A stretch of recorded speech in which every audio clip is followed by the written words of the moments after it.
Hello, everyone, and welcome to a brand new episode of the Jams and Tea podcast where we spin the jams and spill the tea. And today we're going to be talking about a brand new release for you today. We're going to be talking about one of the biggest releases of the year so far in the world of music. We're going to be talking about indie music supergroup Boygenius, their debut record, The Record. And for the record, I just came out with a tier list of all the Boygenius solo projects that just came out recently, and you've probably already seen it because that video is doing particularly well. But if you want a little bit of a speed run through the careers of Phoebe, Julien, and Lucy, you can go check that out. It's pretty short. It'll catch you up to date on what at least my opinions are, broadly speaking, on these girls that lead us up to this point, including the previous Boygenius EP, for which is the precedent to this project. Absolutely. And yeah, it's a great video. You should go and see it. If you've stuck around this channel for a particularly long time, you'll probably already know that, in general, the three of us sitting here are all big fans of Phoebe, Lucy, and Julian's music. We glowingly reviewed Punisher when it came out in 2020. We also gave similarly positive reviews to Lucy Dacus's home video and Julien Baker's Little Oblivions as well. So we're big fans. We track and trace their careers closely. And so, of course, with the announcement of a full-length realization of the supergroup trio that they have teased with the Boygenius EP, we've been fucking frothing for this, frankly. And so, I mean, Jake, I don't want to hold this out any longer. I want to hear from you. How does this hold up to your expectations, to what you wanted essentially from this project, and what's your take on the whole thing in general? The idea of getting a Boygenius album was something that up until we got whispers of it potentially happening this year, I didn't really think it was going to happen ever again, because even the original Boygenius EP was kind of a fluke, because Phoebe, Julien, and Lucy were supposed to be collaborating together on one song that just ultimately became 6 songs, which is what that EP is. And that was very much at the inception of their careers, when they were all in very, very different places than they are right now. I mean, I know that was only in 2018, but when you look at the sort of acumen and sort of success that they had under their belts, it was not insubstantial. But again, I think that they're a far cry from being where they were as, the little indie singer-songwriter that could. Now 3 being pretty substantial pillars of indie music right now. So just the idea of that, I kind of put that to the side as something that, maybe might happen one day. Maybe it might not happen anytime soon, whatever. So when we got news and word that it was going to happen, I was naturally very excited, but I was also just kind of like, but why? Is there something that can come from these 3 musicians collaborating together that isn't just an album full of songs by them? Because they've all become their own artist, I think, very strongly ever since 2018. I mean, they all kind of have their canonical releases under their belt, and while they sure do inhabit a similar space in the world right now, they all very much do, I think, set themselves apart from each other. And I'm just wondering, like, can that even work? Are they going to have to change their sound to substantially collaborate together, or whatever? Just generally speaking, it's a nebulous prospect. So I'm intrigued, but I'm not fully bought and sold. So in the initial rollout, they released the 3 singles that initially came out. And I understand why they did this, just because it feels like each one of those singles correlated to one of the 3 authorial voices. And that's sort of them assuring the fans that you will kind of get what you want, or get what it says on the tin, and draw everybody in, just because, you do still have to market this as a prospect. So that I understand. And then you had the single Not Strong Enough come out, and that was when I was fully bought and sold on this, because that felt like them collaborating together. It felt like a song that was by all 3 of them. You felt all of them in every aspect of the song, lyrically, sonically, and it was just like, it's just one of the best like melodies and hooks, and just, it is the platonic ideal of a great Boygenius song. So naturally I was like, all right, let's do this.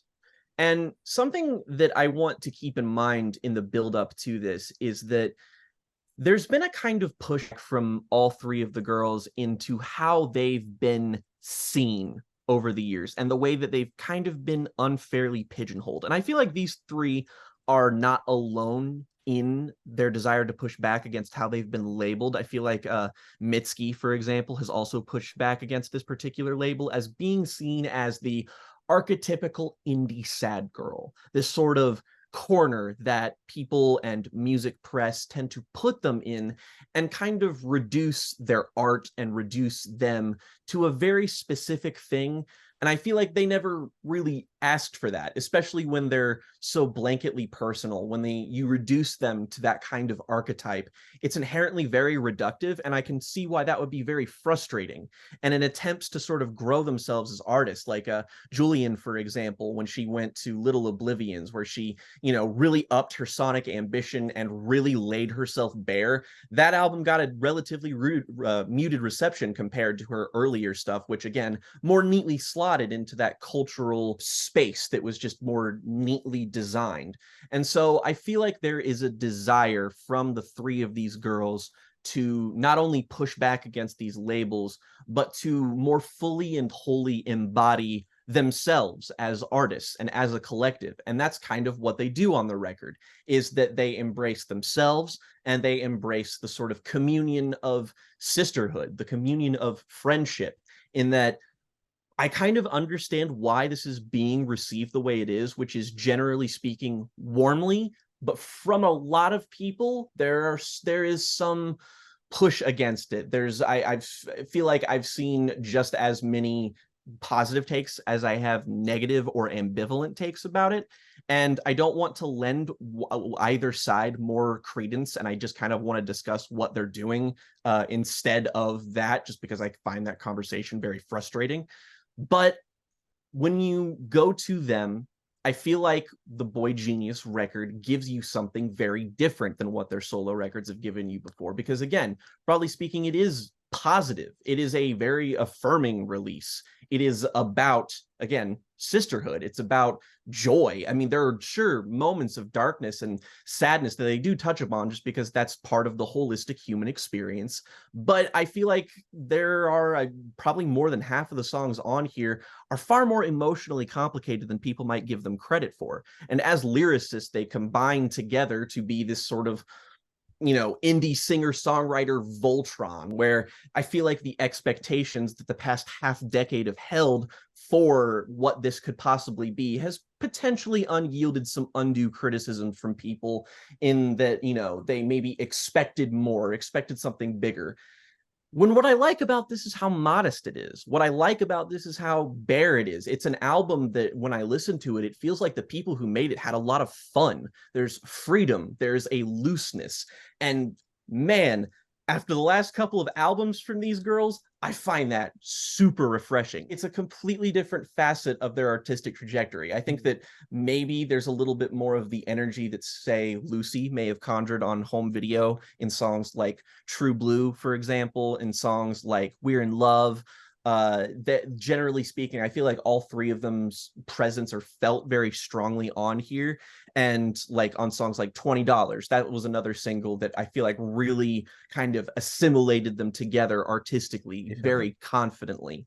I, of course, being the aficionado that I am with these girls, I love this project, but I love it for a lot of reasons that I didn't expect to. I think that the most overwhelming fear I had going into this was that it would just be a bunch of songs by Phoebe, Julien, and Lucy. And I would still like it if it were that. But I think it is both simultaneously so much more than that and more interesting than that. But also, it's not totally obfuscating that, because they still do want to give their fans what they want. And there are moments on here where you do feel their singular voices overriding the other two girls. But is that not part of what the appeal of Boygenius should be after all? I don't necessarily want them synthesizing all three of themselves 100% of the time. Like, great supergroups of the past, Crosby, Stills, and Nash. You can go back to their classic albums. There are certainly lots of cuts on. This is a Crosby cut. This is a Stephen Stills cut. This is a that. And trying to maintain that balance is very difficult, and I think it's achieved very admirably here. Yeah. Well, one thing I think is interesting, just as an aside, but also kind of relevant to what you're saying, is, and I don't want to get into the discourse or all the different polarized reactions to this, although I think there's an interesting dynamic to the way that it's been received, depending on what kind of audience you're looking at. So, like, critically, by music critics and music journalists, this has been just completely adored across the spectrum. It has a 90 Best on new music. Metacritic, has a 90 on Metacritic, which is almost unheard of. It's very extremely high score. And then I guess where you get some of the more, and of course the fans, I think by and large love this as well. People who are fans of Phoebe Yeah, Bridgers they do. and Julien are completely into this because of all the reasons that you've said, Jake, right? It appeals to and gives you a taste of what makes each of these three unique and exciting characters, but also how they meld together as this kind of single organism. And a lot of the album, I think, is about, subject matter wise, their relationship and how they view each other, and their often similar but sort of slightly distinct viewpoints on various things in their lives, in the world, and the way that those viewpoints and the shared experiences they've had will always feed back and kind of draw them together, no matter what happens to them in their lives, where they go, all that kind of stuff. I think with regard to how this may have been received by kind of more general music audiences, the thing you've got to appreciate is that there's been a lot of music from each of these three women in the last sort of 5 years. They have never really been away long enough to miss. And so each thing that they do, and particularly with the nature of a collaborative project like this, comes with this kind of, I guess, sort of inherent desire for, Oversaturation. well, yeah, for this inherent desire for audiences, for when releases from these artists separately are so prolific, for each new thing to feel as though it justifies itself in some kind of substantive way that will appeal to people who aren't just already completely sucked into who these artists are as personalities and people. And so I think there may be some element of fatigue maybe with Boygenius and the various members of Boygenius, for people who aren't already super locked into who they are as personalities and that kind of thing. That said, I think the record's greatest strength is that sense of kind of trying to remove the stakes, basically, and kind of trying to make something that feels a little bit more Yeah. carrying less baggage, while at the same time having this kind of really core sense of intimacy and this strong emotional connection that makes you feel as though there's an urgency underlying the way in which these different performers interact with each other on these songs, despite the fact that overall there's a lot less seriousness and a lot less dourness than you would get on their individual solo releases. And I mean, on each of those last three solo releases from these three artists, you have at least one moment, sometimes more than one, where the other two feature. So it's kind of like they're never really that separate from one another. And I think maybe where I kind of hit my limit with this, and because I like it, but I don't love it as much as my favorite solo efforts from these artists, is that I get a sense of the different individual things I like from each of these artists, and they come through in certain moments as well. But I never feel as though I get to linger in that and soak up that feeling and that sense of character from each of them for very long. The record is giving you this melding of these three figures, and there's a lot of beauty in that. And I think in its strongest moments, which include, for me, the two best songs on the record, Not Strong Enough and Satanist. Not Strong Enough because that is fundamentally a song about how these three girls have grown to need each other, and how as they grow older and as their lives change, they become more and more inseparable, even as they move in different directions. I think it's a really powerful song. And Satanist, similarly, is a really, I think, clever song lyrically as well, because it gives them a chance to demonstrate each of their three distinct worldviews and approaches to life, and how they overlap, how they're similar, but also how they're different as well. Like Lucy's particular view on this kind of positive nihilism that she views the world through, and then how Phoebe and Julien, through their lyrical contributions, kind of get to feed into their own perspectives on that. And even though they don't all completely agree, they have enough of a similarity in the way they view the world that they can kind of come together. And there's a sweetness to the way that that's communicated. So yeah, I think the best moments of the record are the songs where it really feels like these songs need to exist because they are about all three of these women and the way that they are similar and the ways that they are different. And I think that is when the record is at its strongest, when you're really getting a synthesis subject matter wise. Like $20 is great as well because they're so melded in that song, and they're such, like, they're both distinct voices, but they are one breathing organism, and you get a sense of everything that's folding into that from each of their individual lives. But yeah, it's a really good record. I'm enjoying it quite a lot. It's not something I'm in love with the way that I hoped to be, but it is something that has plenty of rewarding moments, and I think will offer a lot to people who are fans of these artists. I am, though, understanding of, and I get why people who aren't into these artists would not be getting very much from this, because while I think it's very good and it's musically very accomplished as you would expect, it does, I think, rely on a connection to these individual women already being sort of pre-existing for the listener. Because a lot of what works about it and a lot of what's Oh yeah. satisfying about it is stuff that is payoff for your connection to an investment in their lives. So that's kind of where I'm at with it. Yeah, I'm not in an altogether dissimilar place. I'll say at the outset that I like this album a lot, and I like almost every song on it. That said, what I was sort of hoping for with this album was the kind of synergy that you see on Not Strong Enough, which, if that's not at least top 10 songs of the year when it's all said and done, then we've had a pretty good fucking year. That hook, man, is like the Yeah. best hook that any three of those girls have ever written. And that, whew.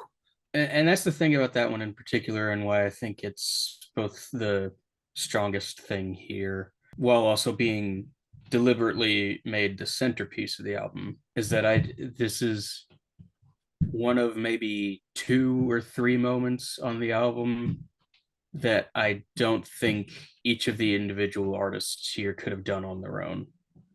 I feel like most things on here feel like things that could have been done on a Lucy Dacus album, a Phoebe Bridgers album, or a Julien Baker album. And where it sort of falls short to me is that I'm not finding the cohesion and synergy of the album as a unit, where in places that I find it with records like, well, all of their previous records. And there are a couple of small things about the album that kind of stick in my craw. I really like True Blue. I would like it a lot more than I do now if the fuck around and find out line wasn't in it. Because, like, I think, I'll be honest, I think in about 5 to 10 years, that's going to sound like if somebody put Totally Tubular in a song from like 1986 or something. Like, that is going to age like milk. And I just, that's something that irritates me whenever anyone does it, is when you just have like such an internety contemporary saying in a song that doesn't really have that tone in general, for one thing, and also just sort of, I don't know, it leapt out at me and not in a way that is ideal. And our dear old friend Leonard Cohen, I'm just I get it. It ain't making me laugh, but I get it. One overriding thought I had listening to this was, like, I kept reflecting on what the kind of lightning in a bottle energy that debut EP had. It felt as though, like, every single song on that EP was this coalesced moment that, their entire friendship and also their individual artistic careers had kind of just been angling towards this perfect alchemy. And I definitely do feel as though the best songs on this record have that similar alchemy. And to their credit, they have that alchemy in a different way that the songs on the Boygenius EP do. Like, again, the three big standouts here for me are $20, Not Strong Enough, and Satanist. All three of those songs, I think, have that sense of just pure intermingled connection where these songs, as you say, Morgan, could not exist on an individual solo record. And I think that Boygenius are capable of pulling together those moments really powerfully. But I do feel as though there's just not quite enough here to sustain a full-length record. Like I hate saying this because it feels like such a simple complaint, but I do have to agree that certain songs feel as though they would be better suited for certain artists in this group's solo work, like Cool About It and Anti-Curse, and I love those songs. It's particularly Anti-Curse, I think, is a great song. Julien, vividly describing this experience of wading out into the water and just basically thinking about, do I want to just let myself drown? It's very vivid. It's very powerful storytelling. It's pure Julien through and through. And it feels like it's arresting and kind of takes me out in a weird sense of the experience of the rest of the record, especially going into Letter to an Old Poet. And yeah, I feel like I am harping on something very minor here, but I do get this weird sense of identity crisis with this project where I'm not quite sure moment to moment what exactly it is trying to be. Occasionally it comes through really, really, really strongly, but there are times like that. And then Leonard Cohen, yeah, I mean, it's a fun little joke. It's a cool bit. It's like a couple of neat little Twitter posts, and it's not really a song. Yeah, I do struggle a bit with the shift. I don't care for the Twitter posts much either. Yeah, frankly. I mean, look, I don't even feel the need to sort of rag on the song because it's already kind of taken enough flack on the internet. So I'll just put it aside and say, yeah, this one's not for me either. I'm really annoyed with how little I have to say about this record, frankly, especially because of how much I love all three of these women as songwriters, as artists. And, everything about them I connect to in a huge way, and it's been a big part of influencing how I talk about singer-songwriters and how we approach music on the show. And I'm kind of just a bit gutted that this record doesn't leave me, with this, as the pages and pages of thoughts that I had when we reviewed Home Video or Punisher. Yeah, I mean, the headline for me is basically just, it's really good, but it is not immune to the supergroup syndrome. It loses focus. And that's because it has three extremely prominent songwriters on it. And these things happen. As the person who definitely likes this the most, I do feel the need to not justify myself, but here's the thing, is that I more or less agree with both of you. The thing is that I guess to me, the fact that it has no grand unifier is kind of its biggest strength.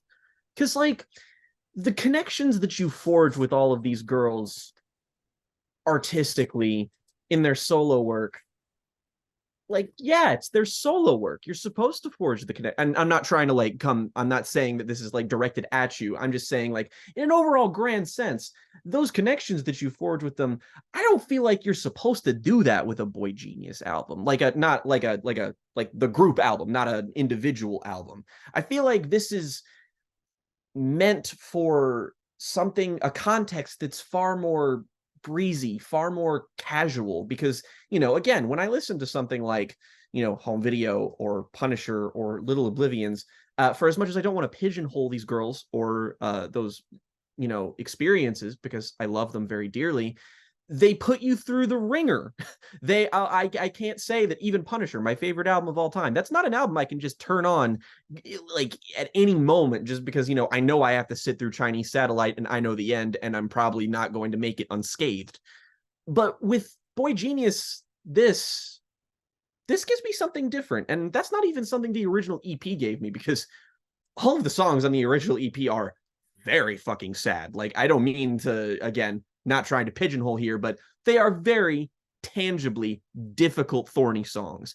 On here, again, it's that spirit, that communion, that lack of stakes that Riley mentioned, the sort of fact that this has, like, it is consciously irreverent, but no less intimate than what they had done before. Because I don't think that anything when it comes to the production or anything when it comes to the songwriting is lacking on here. I think that's as strong. It's about the synergy, it's about the alchemy, it's about whether or not that part of it works for you. And that's not like a quantifiable thing or an observable thing. It's just something that is going to have its mileage, and that's fine. And I, kind of broadly agree, like, yeah, Leonard Cohen's probably the weakest song on here, but it's like, I like that this album just kind of has a silly fucking goof off moment on it because I enjoy that shit. And it's just nice to listen to something that radiates happiness and warmth and something that's a bit more uncomplicated. And I'm also not trying to reduce this to being singular because it does have a lot, it's got a lot going on. It's got a lot on its mind. But when I listen to this album, I walk away from it feeling very calm, very happy, very peaceful. Not exactly always the case with them. Maybe it's just the fact that it's been very difficult for me lately, but this has been a nice bit of a crutch to lean on in a way that I haven't had to lean on previous experiences from them that makes me feel like dog shit. It's very different, and I feel like that the risk a lot of people run with talking about it is, again, simplifying it. That's the thing that I hated about the discussion around this album that made me so eager to talk about it with you guys, and that make me glad that you all have varying levels of enthusiasm around it, because it tempers our overall kind of thoughts on it, and it brings a variety of perspective. But at the same time, it just kind of feels like everyone was very eager to reduce it and to just sort of put it into something.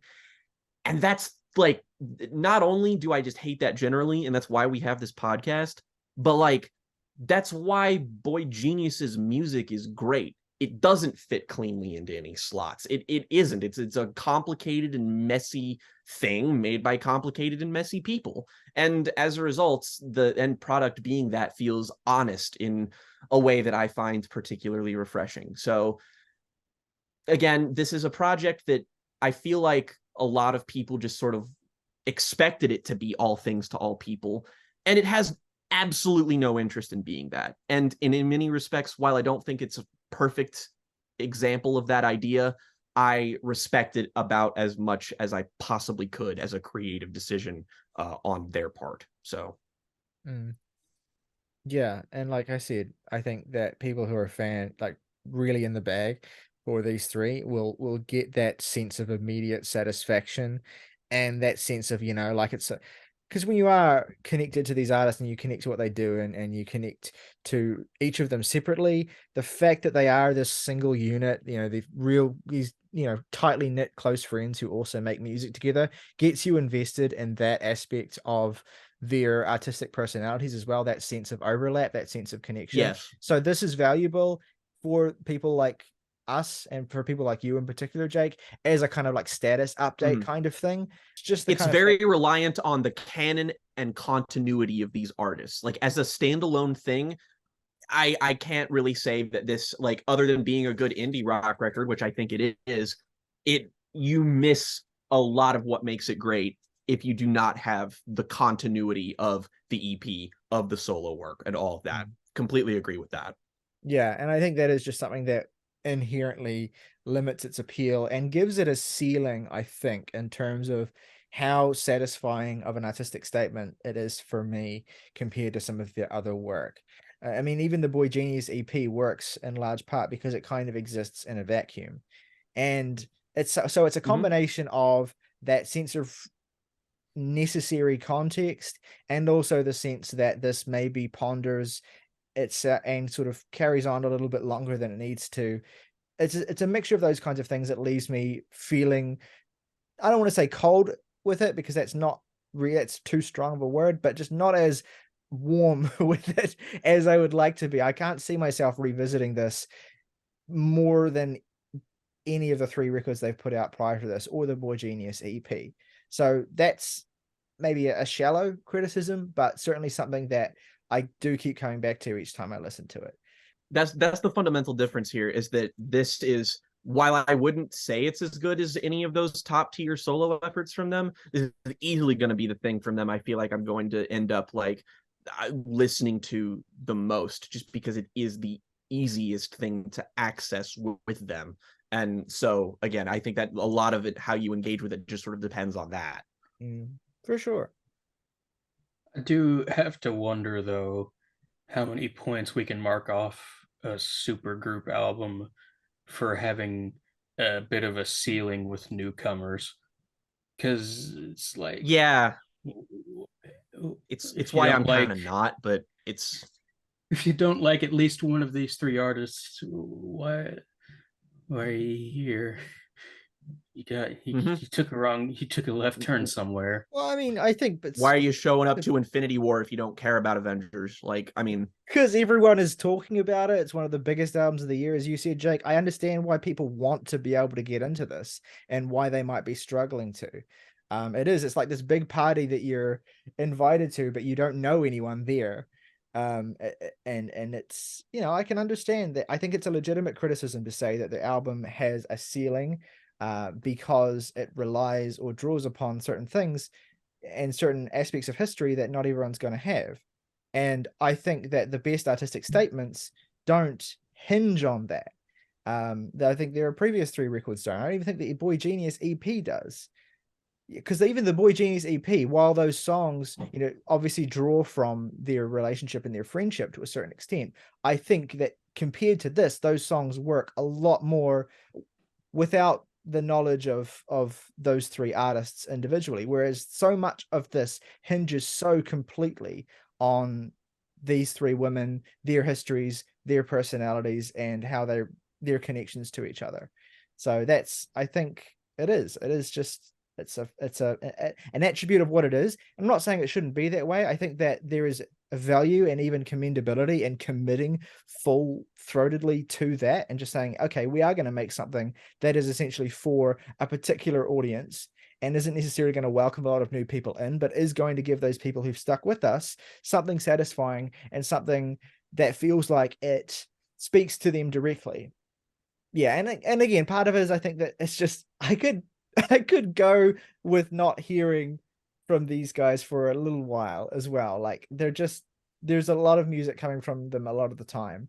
And so it is that kind of saturation thing that I think also contributes to a little bit of like fatigue, especially when you are getting songs that do similar things to songs that they have done in the past individually as well. Like the opening track reminded me a lot of that EP, the song, not EP, that song on that Going Going Gone song off of Home Video, and then We're in Love feels a little bit, I don't know, it feels a little bit kind of too maudlin for me in some ways. But look, that's just my criticisms. I don't want to take away from anyone who's enjoying this. I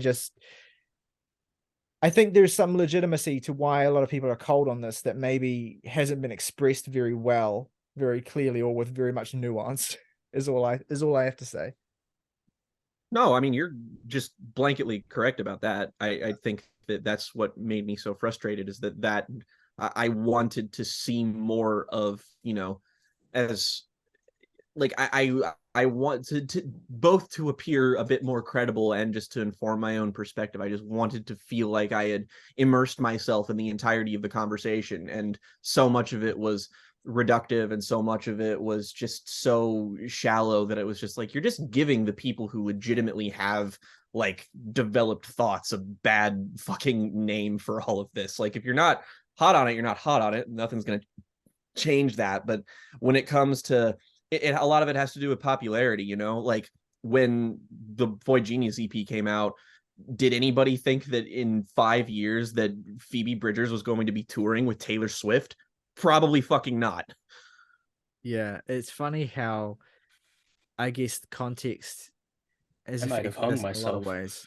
Like the history of and how the whole tone and nature of who these artists are in the cultural landscape has changed so much as well, and that affects it too. And yeah, that's something I hadn't really thought an awful lot about, but it is definitely like At least with Phoebe, who is, as far as I can tell Online through, TM. well, yes, but as far as I can tell through sheer luck, compared to her other two band members here, the most popular of Mhm. of them all. And it's like I could do with less of you right now. Yeah, I mean, It's like just for like I'm gonna an be in the overwhelming presence both in output and in the discourse. And it's like, I think I can understand why she's the most successful because I think she writes in a way that has the most broad appeal to the way a lot of Mhm. people between the ages of 18 and 25 in the last few years think. And she has a sense of humor that's slightly sharper and more kind of modern than Julian or Lucy. So I understand why she's connected as much as she has. But yeah, there's this thing with her where I think she's probably, I mean, she's one of the greatest artists of her generation and I adore her, but there's also the sense with which I can definitely get too much of her. And like with a song like Emily I'm Sorry, for instance, is like there's only so much I can like emotionally connect with a song about how miserable she is in a polycule with fucking Emily Bannon or whatever. It's a good song. yeah, It's just like I have a ceiling for how much Phoebe Bridgers I can take. there's so many of her like little isms in that song. I think it's completely saved by the chorus and the melodies in it and the harmonies specifically. Because I think the bulk of that song lyrically is like so aggressively literal that it's like I don't know how to put myself in here really. Um, and it's which is, you know, it's a take it or leave it kind of thing, but it's also just like I'm tired of this bitch talking about CVS, you know. Yeah, I And can get that. And there's like the other side of the coin as well, where she's not being all that literal, but she's kind of speaking it with such vagueness and broadness that it can sometimes approach cliche. I don't mean cliche in a broad sense, but I mean like, okay, Phoebe Bridgers doing Phoebe Bridgers type beat songs, which is my issue with Revolution Zero, which is another song I don't connect with as much as I would like to.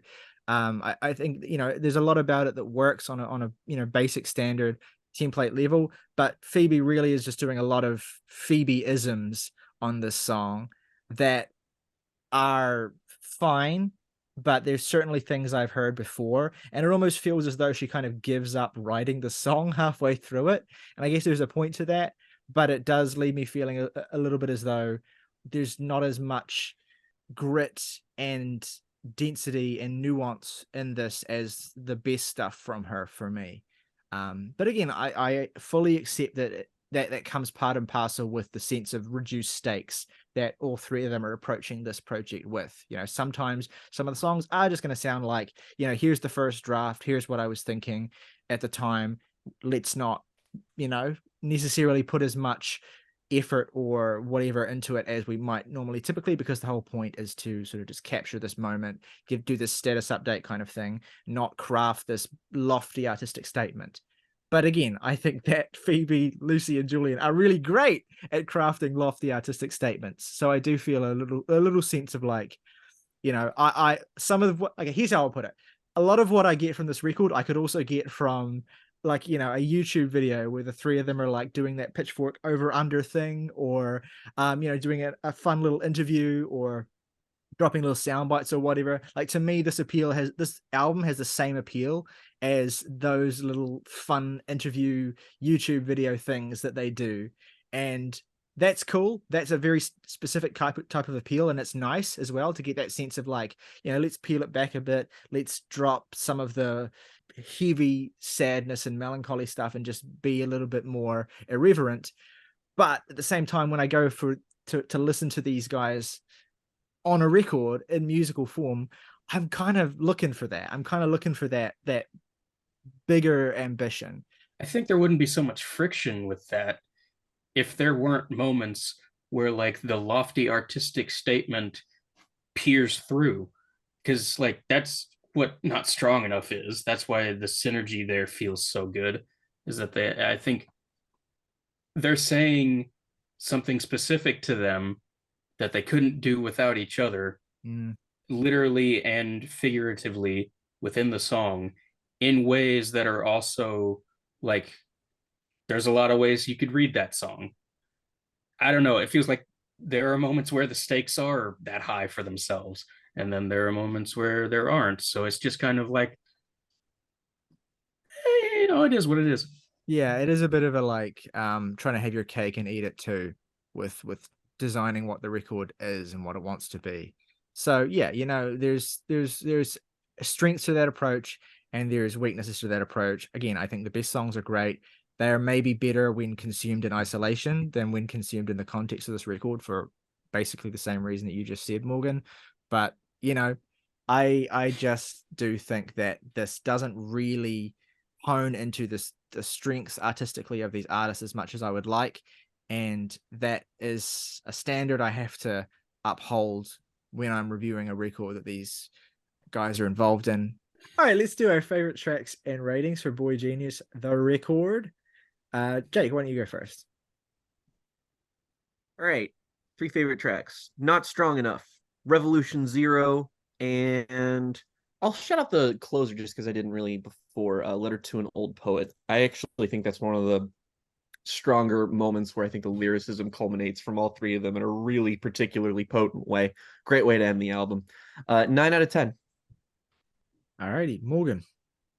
Yeah, 3 favorites, Not Strong Enough, $20. And I will say cool about it. Least favorite, Leonard Cohen in a walk in a landslide. Look, listen, bitch. This just makes me want to listen to Leonard Cohen. I don't know what you're even saying. Point is, Makes me want to listen to Lana Del Rey.